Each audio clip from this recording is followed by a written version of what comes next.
Yeah, we back with another interesting video.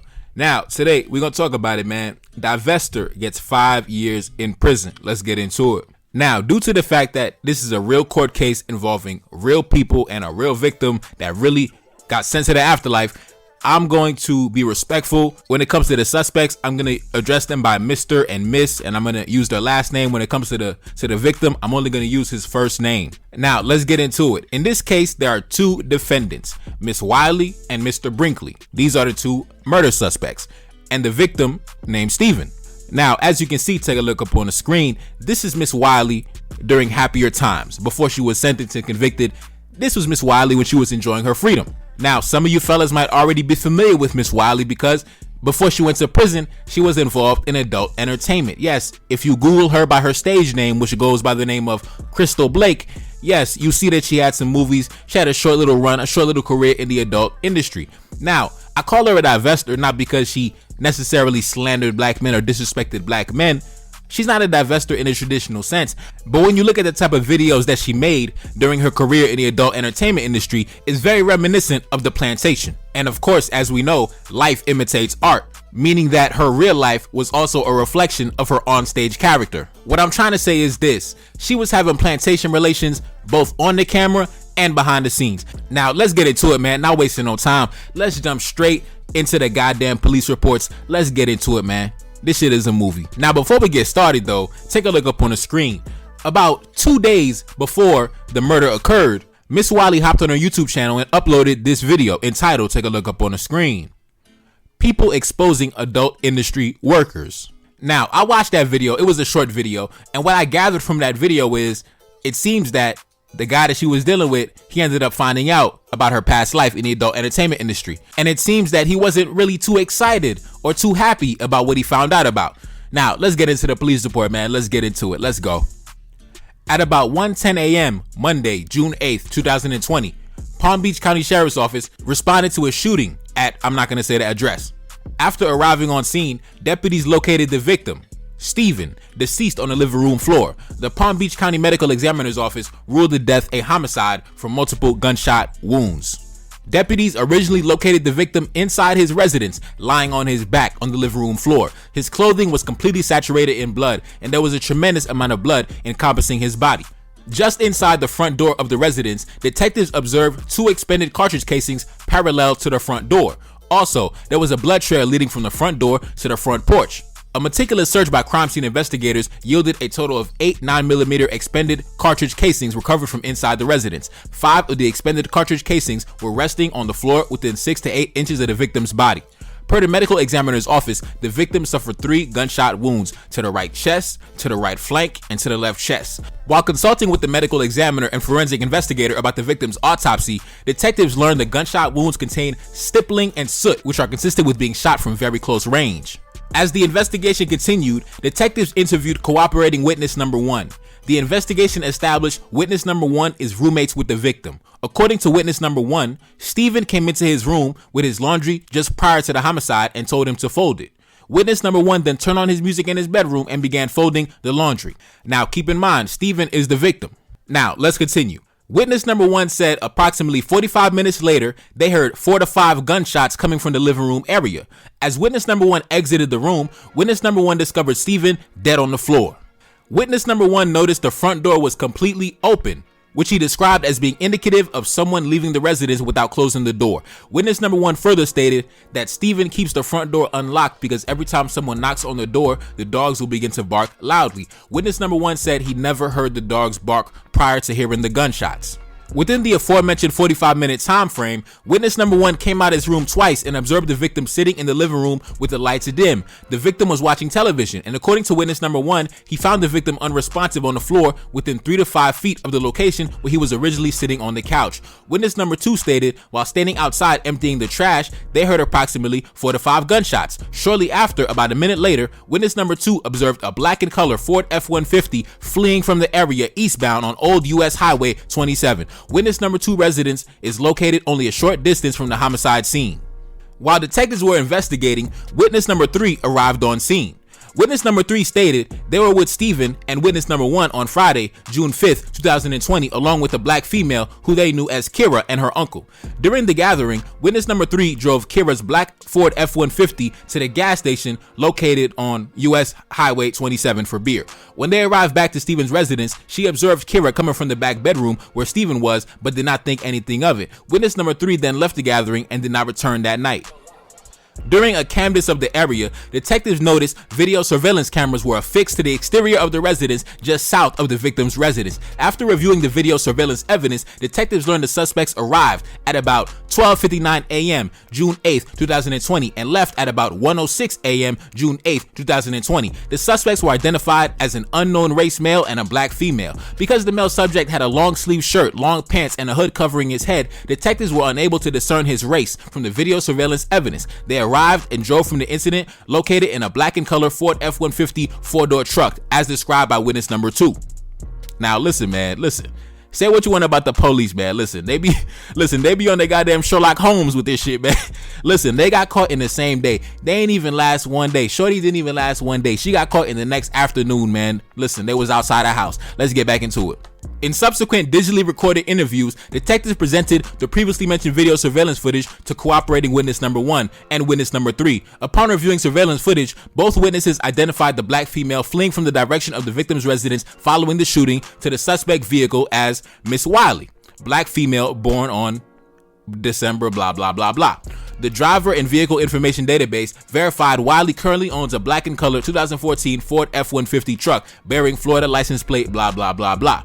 Wiley's vehicle was determined to be the same make, model, body style, and color as the suspect vehicle. In addition, witness number 1 and number 3 have seen Wiley on numerous occasions and identified her immediately from the surveillance footage. Detectives determined the location where the suspect vehicle was parked is approximately 250 feet northwest from the victim's residence. Wiley and the unknown male are observed approaching the victim's residence and shortly thereafter are observed fleeing from the direction of the victim's residence on foot. Wiley is running about 3 seconds behind the unknown male. They enter the suspect vehicle, which quickly drives from the area east of Old US Highway 27. As she is running back to the suspect vehicle, the surveillance camera captures Wiley's distinctive and prodigious pink hair that is flailing as it descends along her back. The investigation established Wiley is the victim's former girlfriend, per witness number 1, who stated they have had a sexual relationship for the past year. To solidify and corroborate the information provided by the witnesses, detectives located social media images from June 5th, 2020, showing Wiley with the same pink hairstyle she exemplified at the time of the homicide. Before they drive from the area, the unknown male enters the driver's seat and Wiley enters the passenger seat. The male is captured by the audio footage saying, "Give me the keys, give me the keys." Now, let me stop right there. The unknown male that they're talking about, it actually ended up being her cousin, and he ended up getting like 15, 20 years in prison. I think he was the trigger man. Yeah, anyways, let's get back into it. Based on the video surveillance evidence, detectives noted Wiley was wearing white shorts, a dark color short sleeve top, and flip-flops. The male suspect was dressed in what appeared to be gray or possibly light colored pants, black shoes, light colored long sleeve hooded shirt. While interviewing witness number 1, detectives learned about another incident involving Wiley and the victim on early Saturday morning, June 6, 2020. The morning of June 6, the victim explained the following information to witness number 1. While they were inside the residence, Wiley threw a beer bottle that shattered when striking the TV because the victim told her he did not want to be with her anymore. Damn. Let's continue. The victim pushed Wiley away, resulting in Wiley falling to the ground and sustaining a nose injury. While trying to intervene, witness number 1 noted Wiley was bleeding profusely from the face. As he attempted to render aid, Wiley became increasingly violent and aggressive. Once Wiley was outside, she continued her belligerent and violent behavior by using a solid instrument to smash out a hanging mirror resting on the exterior wall. At about 3 in the morning, Saturday, June 6, 2020, Wiley was asked to leave the residence and never come back. Throughout the ordeal, witness number 1 noted Wiley was extremely intoxicated. Witness number 1 further stated, later on June 6th, they observed Wiley's Ford F-150 driving by the residence multiple times. Wiley's presence was inexplicable and suspicious because just hours earlier, she was told to leave the residence and never come back. They noted Wiley was in the driver's seat of the truck, and whenever they made eye contact, Wiley would speed off and flee the area. The GPS data from Wiley's mobile device corroborates this information. Between 7 a.m. continuing through 8 a.m. June 6th, multiple GPS hits established Wiley's mobile device is at or near the victim's residence. As detectives processed the crime scene on June 8th, there was still evidence present from the incident on June 6th. There was shattered glass, broken furniture, and blood evidence resting on the front porch.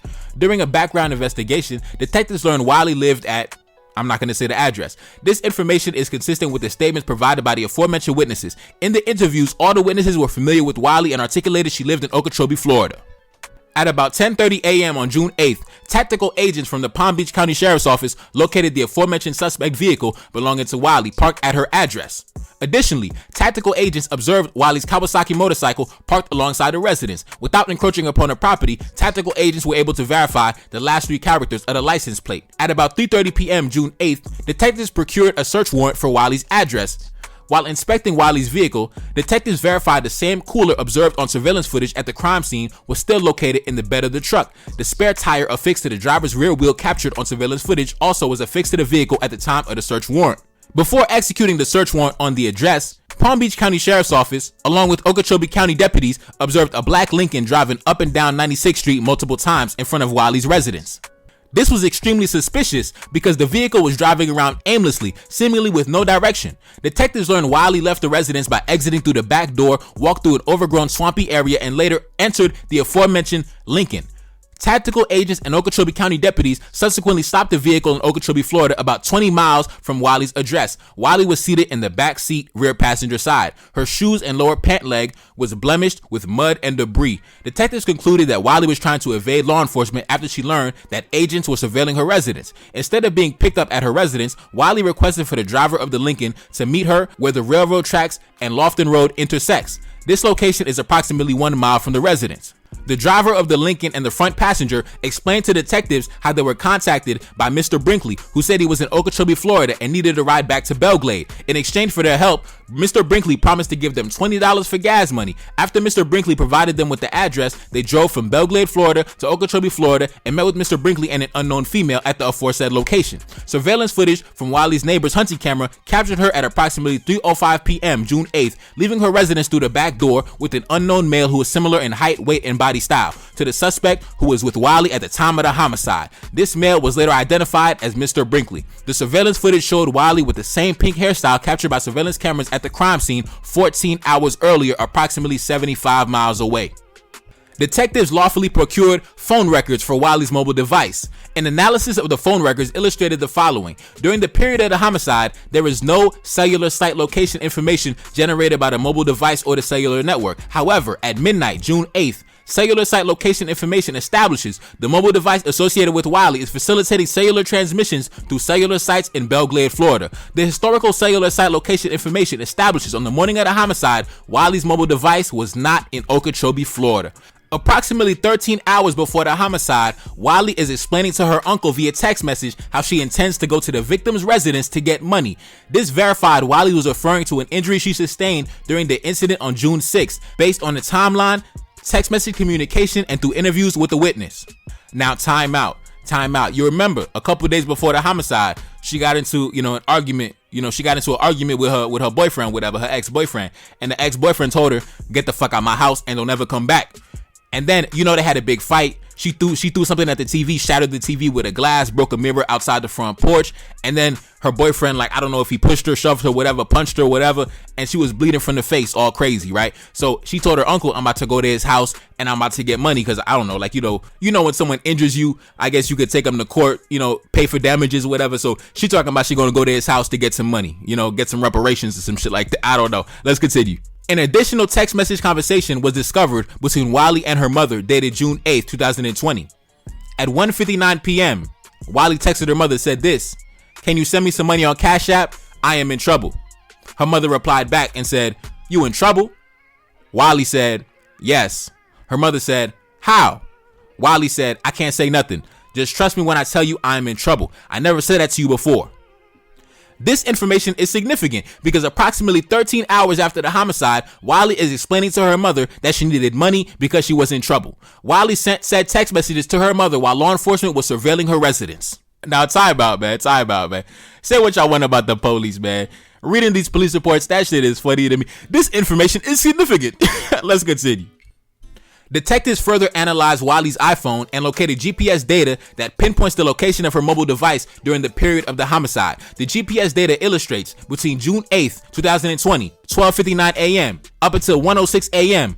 Wiley's Apple iPhone is fixated in the exact spot where the suspect vehicle was parked. The GPS data corroborates the video surveillance evidence that captures Wiley's vehicle as it arrives at approximately 12:59 a.m. The vehicle parks and leaves at 1:06 a.m. Detectives furthered the investigation and noted that after the incident on June 6th, there was no communication via phone call, text message, or social media between Wiley and the victim.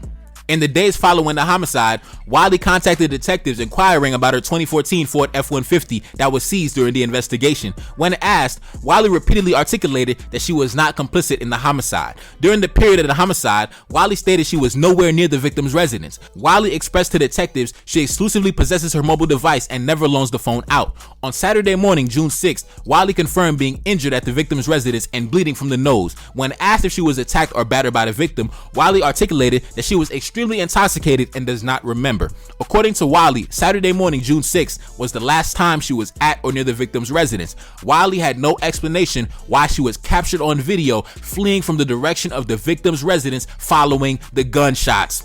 Open and shut case, baby. Open and shut case. Palm Beach County Sheriffs. Listen, slam dunk, man. They slam dunking this shit like Tracy McGrady. They slam dunking this shit like Latrell Sprewell. They slam dunking this shit like Michael Jordan. Let's continue. The information provided by Wiley is not corroborated by the video surveillance evidence, testimonial evidence, and the GPS data that puts her and her mobile device at the homicide scene on June 8th. In addition, witness number 1 articulated during all her previous visits to the victim's residence, Wiley always parks her truck in the large parking lot in front of the victim's house. Her actions on June 8th are inconsistent and unconventional with her traditional actions regarding how she normally comes over to visit the victim. Instead of parking her vehicle approximately 250 feet from the victim's residence in a manner consistent with hiding it from the public view, normally Wiley would drive up and park her truck directly in front of the house.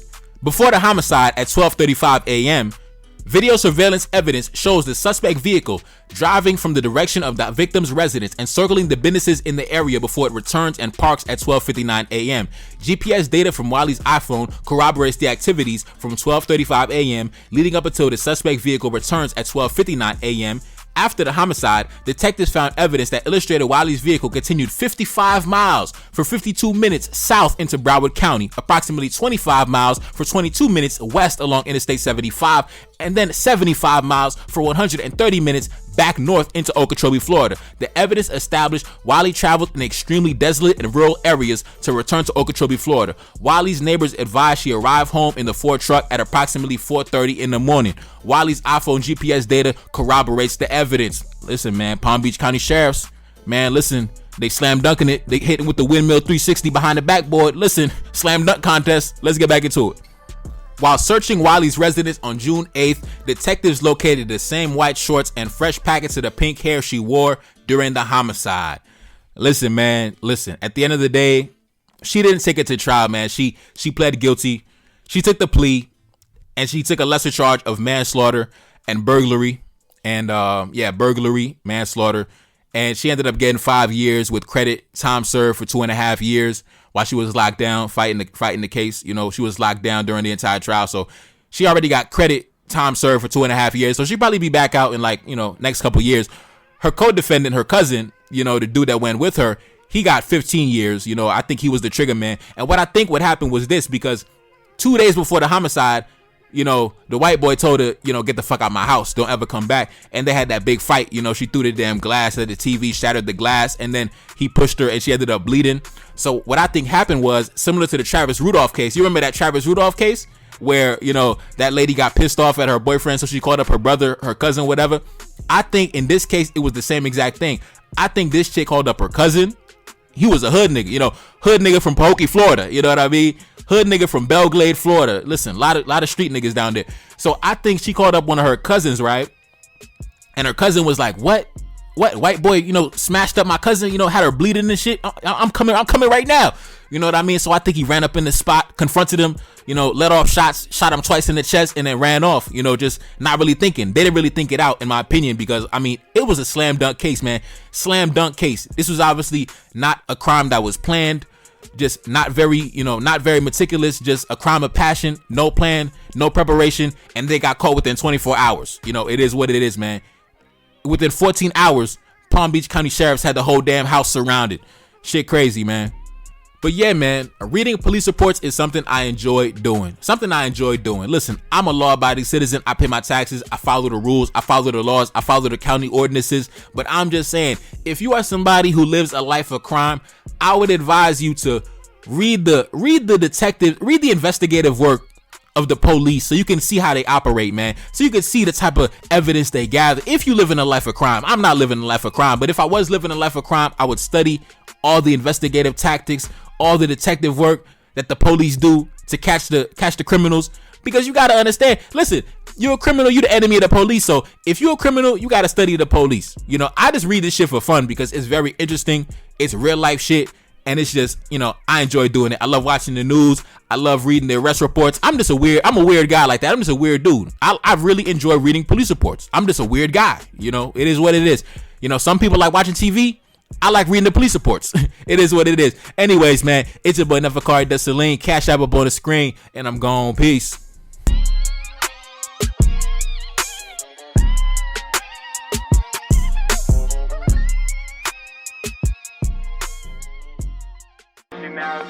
Reincarnated, I'm back in original fashion. I left on a horse and came back in the ass, and I left with abundance and came back to famine. We used to be pyramids, now we be rapping. Look how the mighty have fallen. Used to be running, now we be walking. When you be cooning, that's when they applauded. Selling your soul, your sons and your daughter. Gotta come up in this shit, they stuck in the mix. Really, my heart it be breaking. That's why I'm stacking that paper and handle my business. Pass it down in generation. Talking about money and power and building a nation. That's a deadly combination. Never be watching the TV, they pushing agendas, falsifying information. Know they got malice intentions. Step in the room and I'm feeling the tension. Enemy watching me blocking my vision. Pay for the check cause I need my redemption. Building my kingdom, I need it protected. Ready for war like a young money Congo. Never decided the team is the motto. Up in the crib and I'm whipping up waffles. Up in the crib and I'm smoking gelato. I'm chilling, I'm taking my pain and make it ambition. I'm blessed by the gods, but I ain't religious. I came for the power, they came for the bitch. They making no hourly wage, I got business. This is an art and they could never be taught. Selling my soul, I can never be bought. Play with my money, I see you in court. Run to the check and I do it for sport.